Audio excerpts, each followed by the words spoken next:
Hello বন্ধুরা, কেমন আছো সবাই? আশা করছি ভালোই আছো। তো টেক জিওয়াইসিএসএম 12 সাথে আপনাদের স্বাগত। আপনারা দেখছেন এমএস ওয়ার্ডের ধারাবাহিক টিউটোরিয়াল। এ পর্বে আমি এমএস ওয়ার্ডের কাট, কপি, পেস্ট এই তিনটি অপশন সম্পর্কে আলোচনা করব। আপনি যদি আমার এই চ্যানেলে নতুন হন তাহলে চ্যানেলটি সাবস্ক্রাইব করুন এবং আপডেট ভিডিওগুলো পেতে বেল বাটন চাপুন। আর ইতিমধ্যে যদি আপনি সাবস্ক্রাইব করে থাকেন তাহলে আপনাকে ধন্যবাদ। হোম ট্যাবের অধীনে ক্লিপবোর্ড সেকশনে এখানে কাট, কপি, পেস্ট এই অপশনগুলো রয়েছে। আমরা এখন এই অপশনগুলোর কাজ দেখছি। আমি এখানে বেশ কিছু টাইপ করেছি। এখানে দেখুন, আমি এই যে এখানে this is MS Word tutorial এই টেক্সটটি লিখেছি।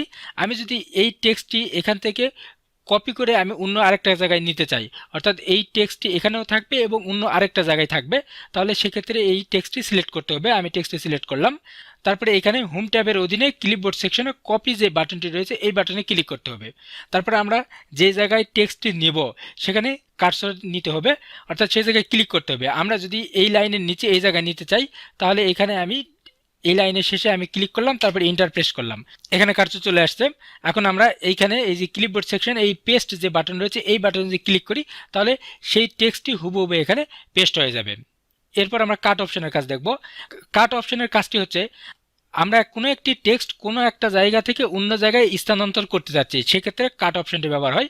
যেমন আমরা এখানে যে please subscribe my technology village channel, আর এই টেক্সটটি আমি এই জায়গায় রাখতে চাচ্ছি না, এই জায়গায় না রেখে আমি এটা এই এই লাইনের নিচে আনতে চাচ্ছি, তাহলে আমি এই টেক্সটটি সিলেক্ট করব। তারপরে এখান থেকে আমরা ক্লিপবোর্ড সেকশনের কাট যে বাটন রয়েছে এই বাটনে ক্লিক করব।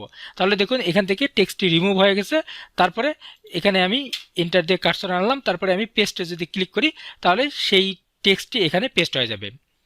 অর্থাৎ আপনি কোনো একটি টেক্সট এক জায়গায় থাকবে, কিন্তু ওই টেক্সটটি আরেক জায়গায় যদি নিতে চান তাহলে কপি অপশন ব্যবহার করবেন, এবং আপনি কোনো একটি টেক্সট কোনো একটা জায়গা থেকে স্থানান্তর যদি করতে চান, অর্থাৎ কোনো একটি টেক্সট কোনো জায়গা থেকে রিমুভ করে অন্য জায়গায় যদি দিতে চান তাহলে সেক্ষেত্রে কাট অপশনটি ব্যবহার করবেন।